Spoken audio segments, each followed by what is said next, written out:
அதாவது இந்திய சினிமாவின் கனவு, தமிழ் சினிமாவின் பெரும் கனவு அப்படின்னு சொன்னால் அது வந்து ஆஸ்கர் விருது தான். அதற்காக எத்தனையோ ஜாம்பவான்கள் போட்டி போட்டாங்க. அதுக்கப்புறம் அந்த ஆஸ்கர் விருதில் நடக்கிற அரசியல் குறித்த புரிதல் ஏற்பட்டதால் என்ன பண்ணாலும் ஆஸ்கர் அவ்வளோ சேர்ந்து கொடுக்க போனாங்க, லாபி பண்ணால் தான் கொடுப்பாங்க அப்படிங்கிறத கொஞ்சம் புரிஞ்சுட்டாங்க.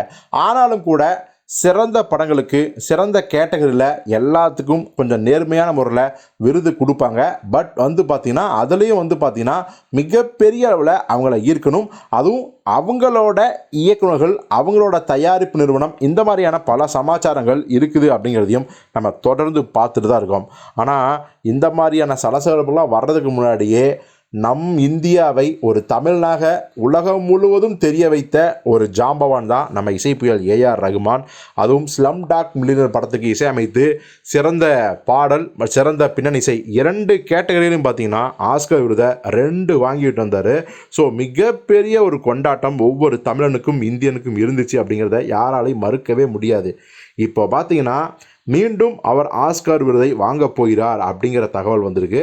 ஏன்னா 2025 வருஷத்துக்கான ஆஸ்கர் விருதில் வந்து சிறந்த பாடல் மற்றும் சிறந்த பின்னணி இசை ஆகிய 2 பிரிவுக்கு முதல் கட்ட தேர்வு பட்டியலில் வந்து அவர் இசையமைத்த ஆடு ஜீவிதம் படம் வந்து இடம்பெற்றிருக்குது.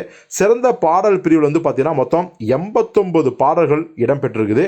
இதில் ஆடு ஜீவிதம் படத்திலிருந்து இண்டிக் பேர் புதுமலை அப்படிங்கிற 2 பாடல்களை வந்து அவங்க தேர்வு செஞ்சுட்டாங்க.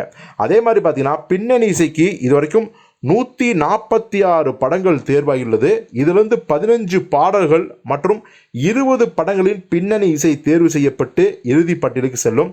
ஸோ இதன் மூலம் நம்ம இசைப்புயல் ஏஆர் ரகுமான் அவர்கள் மீண்டும் ஆஸ்கர் விருதை பெறுவார் அப்படின்னு நம்பப்படுகிறது, எதிர்பார்க்கப்படுகிறது.